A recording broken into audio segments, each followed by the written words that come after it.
Okay, this chapter is really the introduction to dementia material.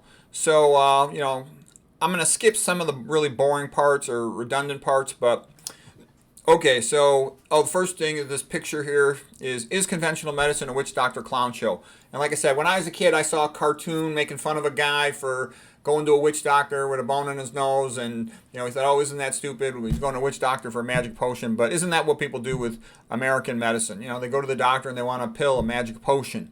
Um, and we used to think, oh, anything that's not allopathic medicine is stupid, but maybe allopathic medicine is the one that's stupid. Putting forth a magic potion, cure a patient and you lose a customer. So conventional medicine, it not only claims to not understand the cause of the treatment of conventional disease, but it doesn't want the patient to get better because you stop making money on them. If you make a low-fat vegan and empower the patient, you lose them. They can take care of themselves. But in real life, what happens is hardly anybody wants to be low-fat vegan. It's a very small percentage of the patients. So most patients, they never get better. They keep on taking their pills as they decline, and then they go for surgeries. They usually take the pills for life. Here's about how it distributes out.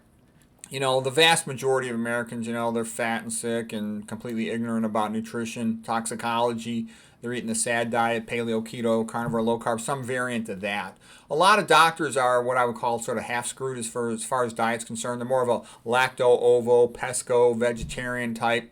And they're a little bit better off. That'll tend to slow things down about 10 years or so, but they still end up with fat and sick with the same diseases. And they're very few, I call them the health aristocrats, really, take it the whole 9 yards.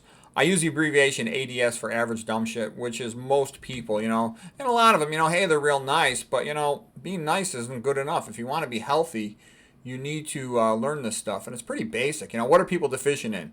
They're deficient in potassium, fiber, nitrates, and antioxidants, magnesium, the stuff you get from plants. Okay.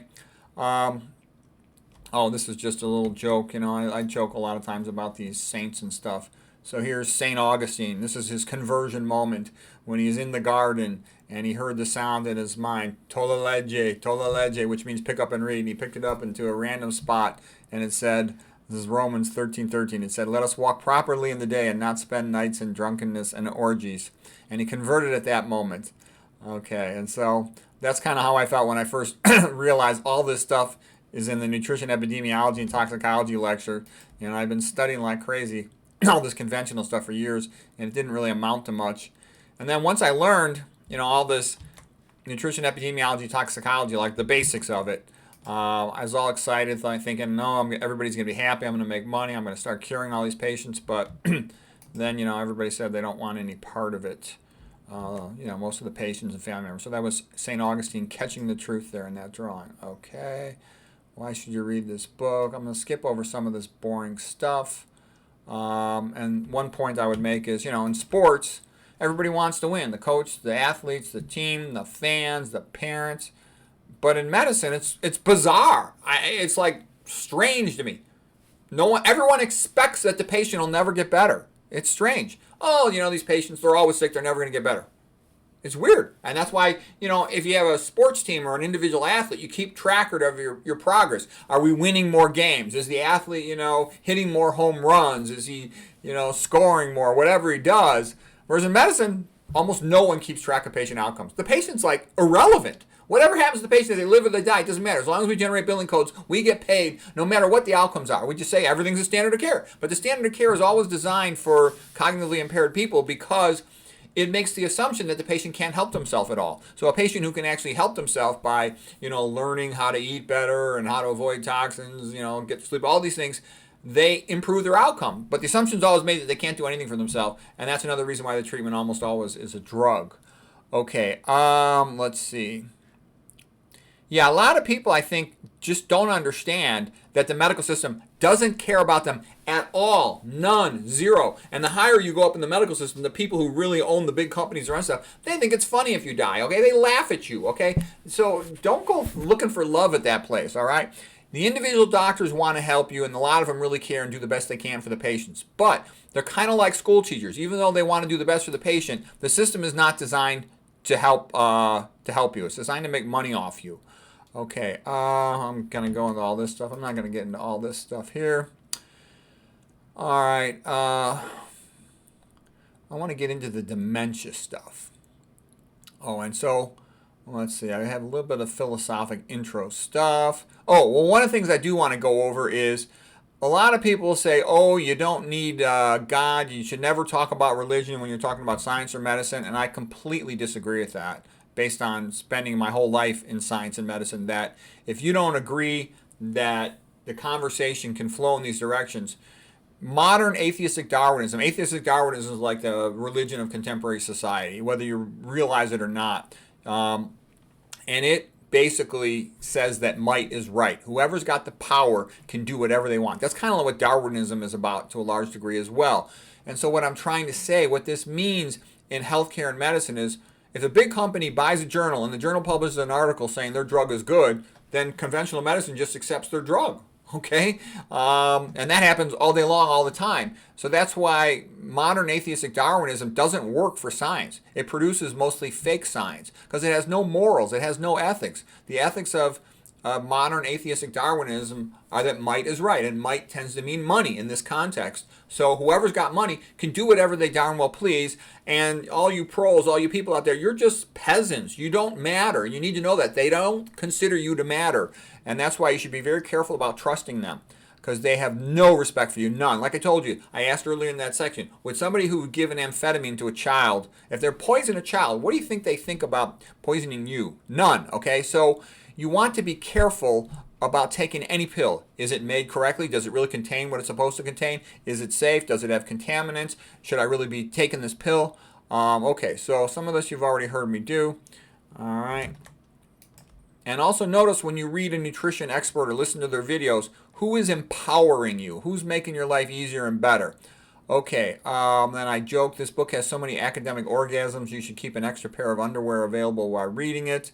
I'm showing this picture of Dante. I kind of like the old Dante stuff. So there's the purgatory in the back. There's the Florence and the path towards heaven. And here's, down into the pits of hell. All right. So what's the point? We want to do all this stuff to avoid hell, and purgatory, and just go to heaven if possible. And if you go to people who don't know what they're doing, like, some fat healthcare worker, they can't even prevent diabetes, hypertension, and obesity in themselves, they're going to be less likely to help you. The painting is The Blind Leading the Blind by Bruegel. Okay, what was that last painting? That was by Domenico di Michelino, Dante's Divine Comedy. Okay, here's just a quick thing from the Bible. I'm going to get into dementia here. This is Daniel when he was in, captivity in Babylon. And basically, he said, oh, we don't want to eat the meat. Just let us eat, the pulses, the peas and beans, vegetables to eat, water to drink. And then his men were healthier than the Babylon king's men who were eating all the meat and oils and stuff. Okay, so let's get to some important theories of dementia causation. The first one you should know is Jack Delatorre. And by the way, this is the best theory to know about dementia. I've studied a ton about this sort of thing, and it's not in any of the books. He wrote his own book called Alzheimer's Turning Point, Jack Delatorre, but it's not in any of the conventional medical books. And I'm talking about including the 1700-page one from Harvard and all these other places. That's why I consider those places a joke, okay? Because people sometimes ask me, how could I be so confident? How could I say things like, the Mayo Clinic is a joke, Harvard and the Ivy League is a joke? Because I know their journals and I know their papers, okay? They won't even mention Jack Delatorre, okay? They don't even mention any of the famous nutrition pioneers that you've heard of. All right, so then the other great theory of dementia is my theory, neurovascular uncoupling. All right, so let's talk about Jack Delatorre. He tied off the carotid artery in a mouse, and then he found middle-aged and older mice. 2 months later, they become demented. Then he did an autopsy expecting to see a big stroke on the same side that he tied off the carotid, but there was no stroke. So you say, well, what happened? The brain was just shrunken on the same side that he tied the carotid artery off. And what happens is neurons are dying through something called programmed cell death, and due to apoptosis. Okay? And he did a whole bunch of experiments. He would tie off both carotids, he'd tie off the vertebral arteries, posterior circulation, he'd tie off intracranial arteries like the middle cerebral artery, and he found that this was a way to make these mice demented. Okay? Mice tend to live about 2.5 to 3 years. Okay, what else did he do? Then people say, well, so what? Not that many people have atherosclerosis carotid artery occlusions. But what Delatorre phrased it as, he says they just have chronic cerebral hypoperfusion. Tons of people have that. And Delatorre explains why. Because let's say you have congestive heart failure. Lots of people have CHF, congestive heart failure. You're not pumping enough blood to the brain. You're like the mouse, chronic cerebral hypoperfusion. Perfusion means blood delivery, so under delivery of blood. Let's say they got atrial fibrillation, losing that atrial kick, atrial filling, about 25%. Let's say a cardiac output, like the mouse, mouse equivalent. Aortic regurg, aortic stenosis. You're not getting enough flow up there. You're like the mouse. And then you start seeing there's other things that are in a way like the mouse. Let's say you got a fat person with sleep apnea. You put a pulse ox on them to check their oxygen saturation of their blood at night. It can go down into the 60s, and guess what? They're not getting as good oxygen delivery as they should to the brain. That's kind of similar to being like the mouse. Okay. I'll joke. I'll call it glucose and oxygen delivery. It's usually abbreviated OGD, oxygen glucose delivery, but I'll abbreviate it as kind of as a joke, GOD, glucose oxygen delivery. Little g, not a capital G. Okay. So I thought that was pretty good. And he actually thinks Ronald Reagan, the reason why he became demented, like in the late 1980s, was because when he took one from, what's his name, he was hypotensive for a while, before they got him in the operating room and everything was completely optimized and stabilized. Okay, so that's an explanation how that could work.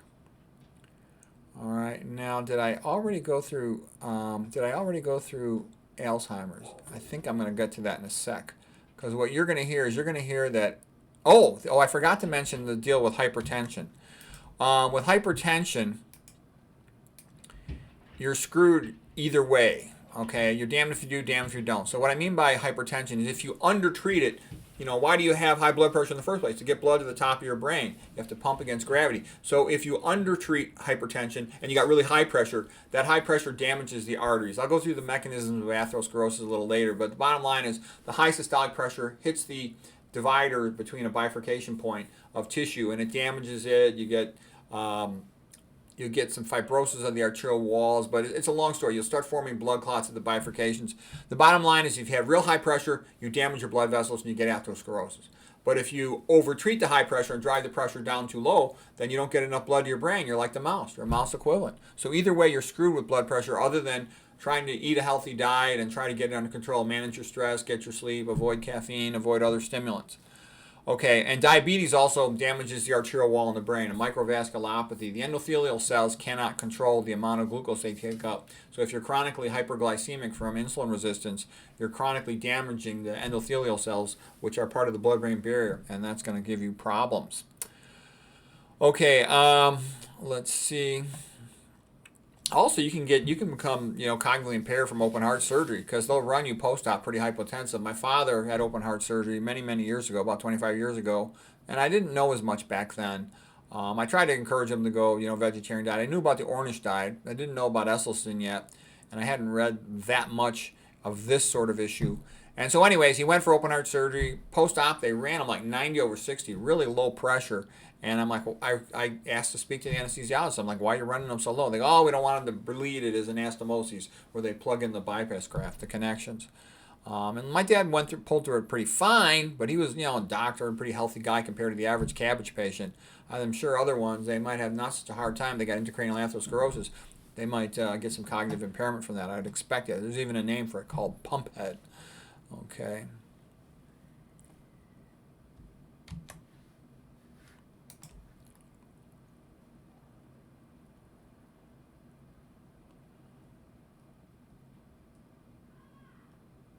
Okay, so yeah, Delatorre's theories is often called the vascular hypothesis of dementia, and he calls it, being dementia due to chronic cerebral hypoperfusion. I just call it the mouse equivalent theory, and we just went through the things that are mouse equivalents: AFib, CHF, overtreated hypertension, for example, aortic regurg, aortic stenosis, post-cabbage hypotension, all of that stuff.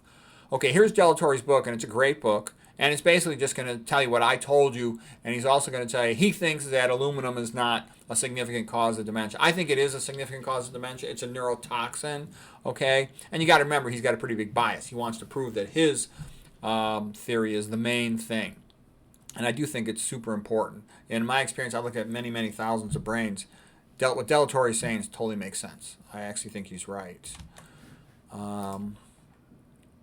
I think it's multifactorial. A lot of things are contributing to dementia. So you want to minimize all your risk factors, okay? But now now that you've got deletories, you can think intelligently about dementia. And now I'm going to talk about the stupid stuff you hear, the word on the street. You're always going to hear, and doctors will tell you this, even neurologists will say this. Oh, Alzheimer's dementia is the most common. And I think that that's like completely stupid. Okay.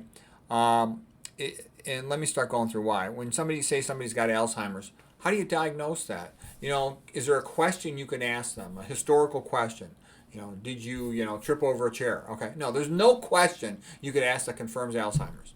Well, is there a physical exam? Can you put the stethoscope on them somewhere? No, there's no physical exam finding to diagnose Alzheimer's. Is there a reliable blood test? There's no reliable blood test that you can confidently diagnose Alzheimer's. Well, how about imaging? Brain MRI? No, you can't confidently diagnose it. They're going to say parietal atrophy and medial temporal lobe atrophy. I seldom see that pattern, okay? It's not a reliable pattern to diagnose it on. And what about nuclear medicine imaging for beta amyloid or something? It's still not that reliable. It can push you in that direction, but it's not that great a test. What about autopsy? Even at autopsy, they'll see patients who don't have so-called Alzheimer's that have a lot of senile plaques, neurofibrillary tangles, and they'll see so-called Alzheimer patient that doesn't have that. They can't confidently diagnose it typically at autopsy either.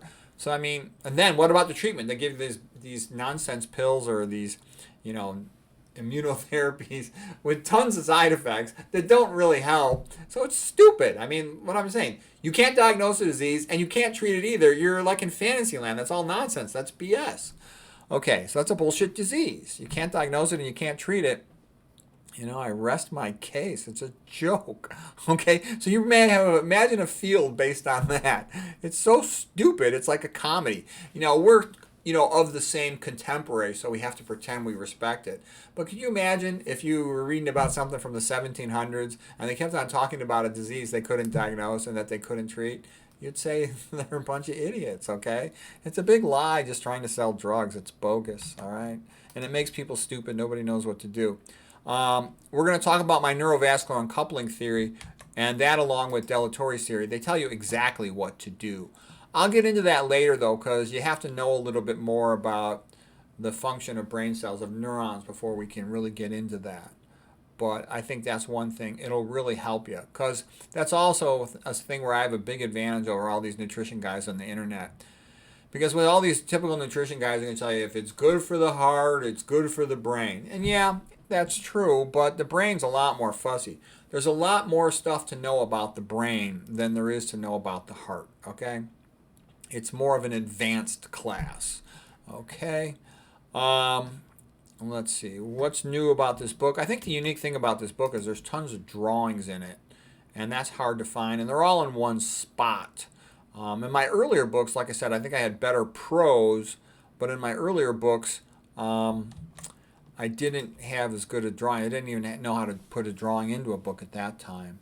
You can watch videos. Almost everything in this entire book, I've made a video about it one time or another. And you can even just hit that button print screen to make a picture of the slide if you want to keep reference photos. Also, the way I tend to talk about diseases and stuff, I start out with useful common knowledge and useful information that you will benefit from. Everybody will benefit from. And I'll often go off on a tangent because it's interesting, show how it connects to other things. And then that'll create an AO, academic orgasm, so to speak. And so, but, what I'm trying to say is, don't be intimidated if I get into stuff that gets a little bit too complicated for a brief moment. I'll always kind of come back down to the basics, but that kind of makes it more fun and, talk to a wide audience of levels of experience. So, yeah, AO is an academic orgasm. Okay. And this is sort of an intro chapter. I usually would only put one illustration on a page because it's technically challenging to format all these images, and if you screw up one image format, things start jumping around and you could get a whole bunch of images out of alignment. Let me see, I don't want to get into all this stuff.